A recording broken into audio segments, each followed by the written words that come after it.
Alrighty, so yesterday I saw Kingdom of the Planet of the Apes, and this is definitely going to be a spoiler review just so I can really kind of go through what I enjoyed, maybe some nitpicky stuff, and I guess really only one true con that I can think of. Besides that, just kind of going over the movie. But this movie, which, when they announced the trailer, or like when they showed the trailer for the movie, I was kind of taken aback because I figured if there was a new Planet of the Apes movie, it was going to be something completely different, like a new universe or timeline, whatever.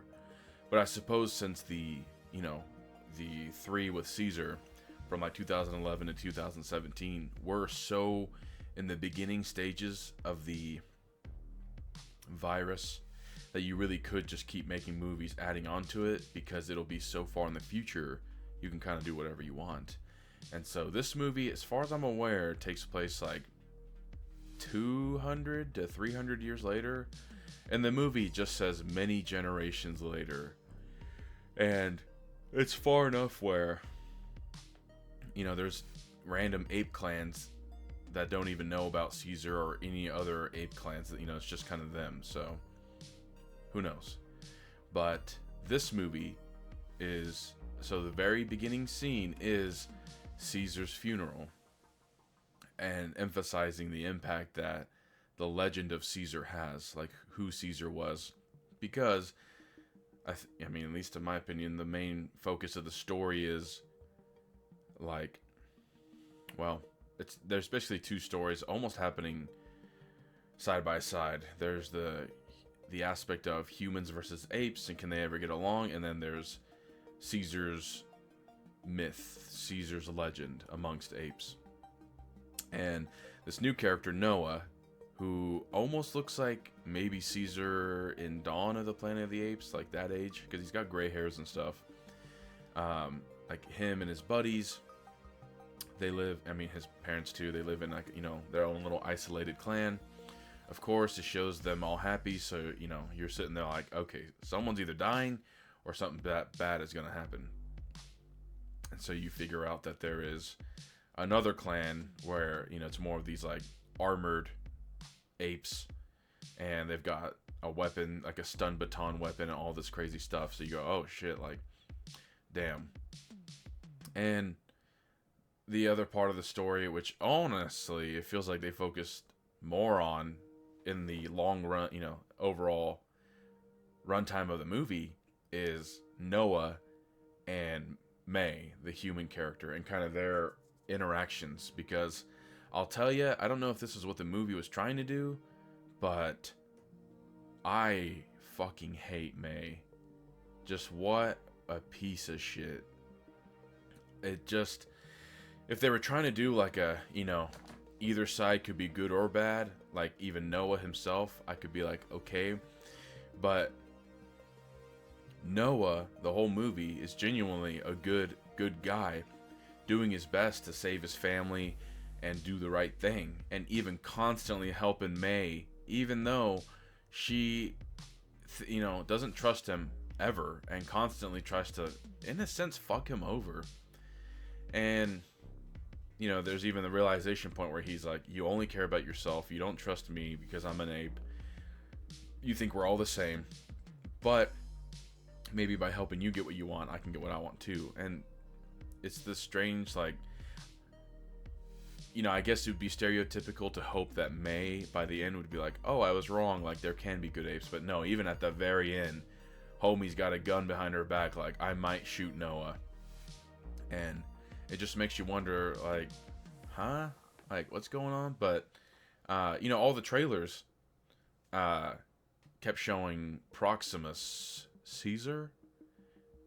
I feel like some people kept calling him Proximus Caesar, but some people just called him Proximus. But the main bad guy of the movie. But it was crazy because it's like what felt like 45, 50 minutes in, and I was like, oh yeah, isn't he also, I went to the Regal Warren Theater. I don't know if that's in every state, but I got this cool metal tin. Pretty dope. It's got Proximus, Noah, and his bird. But you don't really see Proximus till what feels like the last act of the movie, or maybe like the second half of the middle. And great actor, great performance. I really liked that because my wife and I were discussing it. When it comes to Proximus, he doesn't seem just like feral evil like Koba. Like he seemed very charismatic, but what's scary is he seemed like, obviously, genocide levels of crazy, because their kingdom is located by a secret human underground bunker, and they're trying to open the doors and they keep failing, and he's like, I'll sacrifice every ape at this kingdom to open those doors. But you never really, like, he's not out here killing apes that don't listen to him, or at least they don't show it.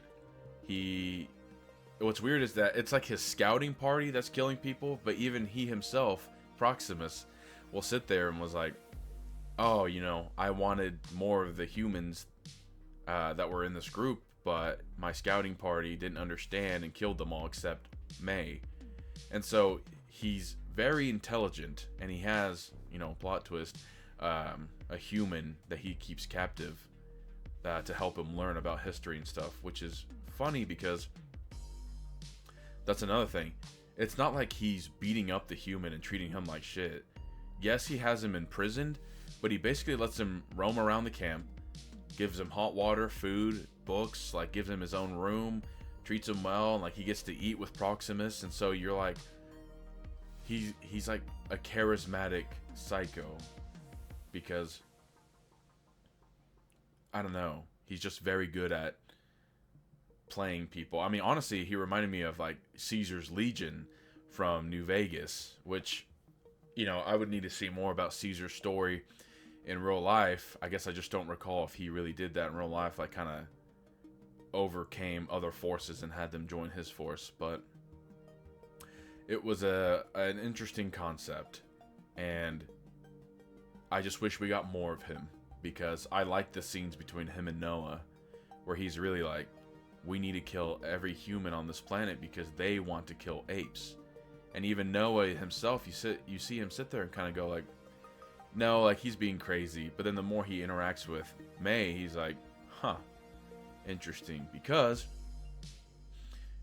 like I think an orangutan like that he meets, Raka, who's basically like Maurice from the older movies, is part of the Order of Caesar, where it's like the truth of Caesar. And they know all the original history, but even Raka was saying, oh, well, Caesar said that humans and apes can live together, like they lived together, in his time, blah, blah, blah. But even that is kind of misunderstanding the truth, because what it was is, I mean, even now in our real world, it's like, do we live side by side with apes and monkeys? I mean, I guess you could say that, but they're in a zoo, locked up, they're caged. And so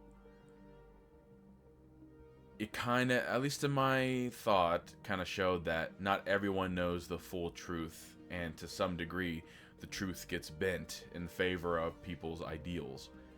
And, the movie, I think, in my opinion, brings up a good point about, I guess you could say religion almost, but the idea of historical figure did XYZ, but it was so long ago that it's whoever there witnessed it tells their kids, the best parts or whatever, and then they tell their kids, and over time the story gets misconstrued or pulled in a different way to their favor. And so now it's just like so many different beliefs of who Caesar was. And I like the Raka character. They kind of just killed his ass. I don't know if they're hinting like, oh, he may still be alive for a next movie. Who knows? It just seems kind of like we didn't see him die technically, so who knows?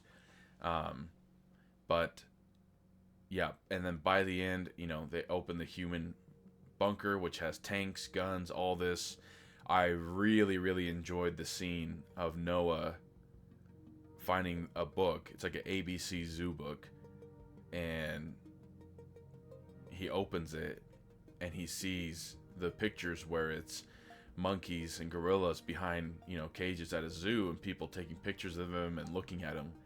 And he's like, oh fuck no, like, this is the truth. The truth is that we were held, like, we didn't live side by side with humans. Basically they were kept as, not as pets, but it was a good scene because they're in there helping May. And even May, because the whole thing with May is that, from what I understand, she's from like an underground human bunker, and they were trying to come to this bunker to grab information. Got caught by Proximus's guys. She's the only one that lived. She can speak normally. Now, what's interesting is, I'm not trying to get too far into it, but even if these silos and underground bunkers still had people after 300 years, wouldn't it come to a point where it's like inbreeding and stuff? Because how many people for 300 years? I mean, how many people even made it there in time? Maybe a lot. But 300 years is a long time, where I feel like it cuts to a certain point where there's probably like, like interbreeding and stuff. But I don't want to think too much into it. I just wondered, like, and with how May talks, she talks about like the history.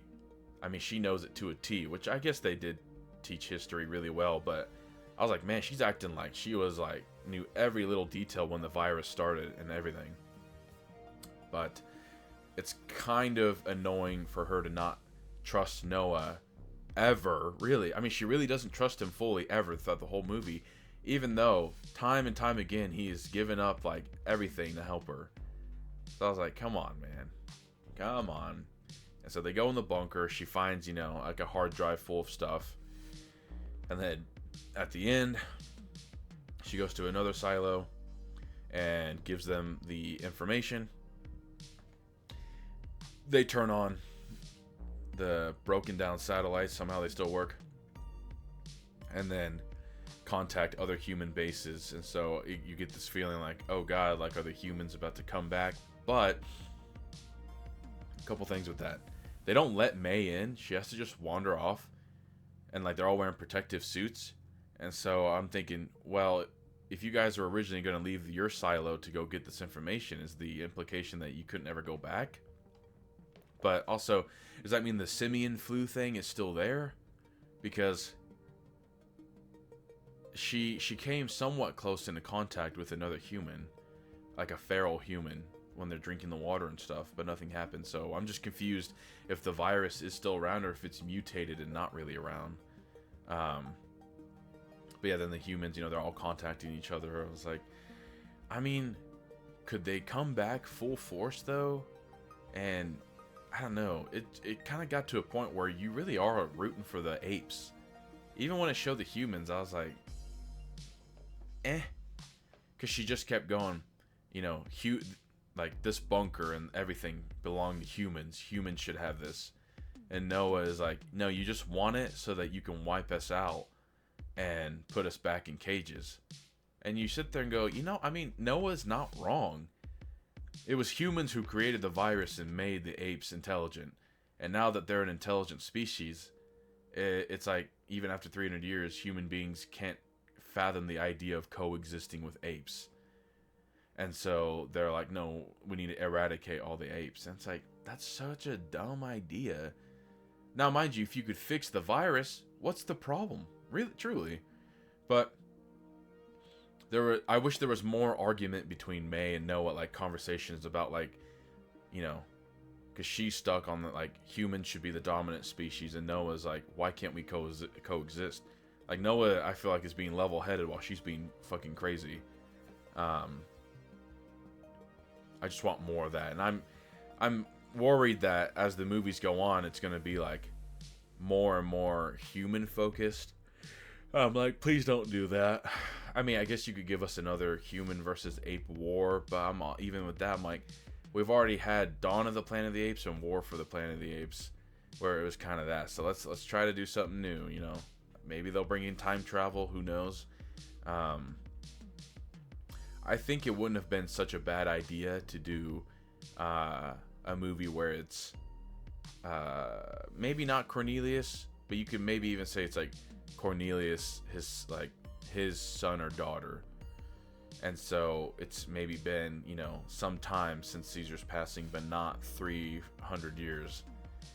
Just because some of it just felt a little unbelievable to me about the human still surviving and being fine. Now, I don't know how bunkers and stuff work.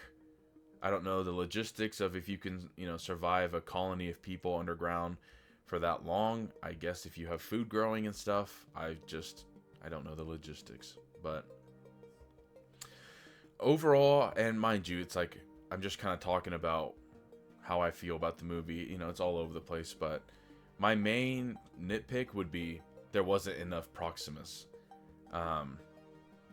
That was really it. I think for an intro movie, this is a great setup for, if they make 2 more movies of a trilogy. I like Noah as a character. I hope we see more of him. If they go with a new ape, I guess that's fine. They could try doing like an anthology where it's a different ape every movie. Kind of sad that they killed Rocka. I'm rooting for the apes in the movies and hope, I don't know. I guess I hope, it got good ratings and stuff. There was a lot of people in the theater even now when I went. So here's to hoping the future movies do well. And if you did watch it, if you haven't watched it, I would hope you're not watching a spoiler video. But for the people who have watched it, tell me what you think about it, because I enjoyed it as an intro movie. Definitely a different main character than Caesar, because, Caesar he did show mercy, and he was also very strong in a fight. Noah he can fight, but he's definitely using the environment and surroundings around him to win the fight, and really thinking about like every edge he can possibly use to his advantage. But yeah, that's going to be it for the Kingdom of the Planet of the Apes, and I thoroughly think you should go watch it. And of course, I don't know if your theater has this, but it was pretty cheap at my theater. It wasn't too much. I can't remember the exact price, but not too bad. So that's going to be it for me.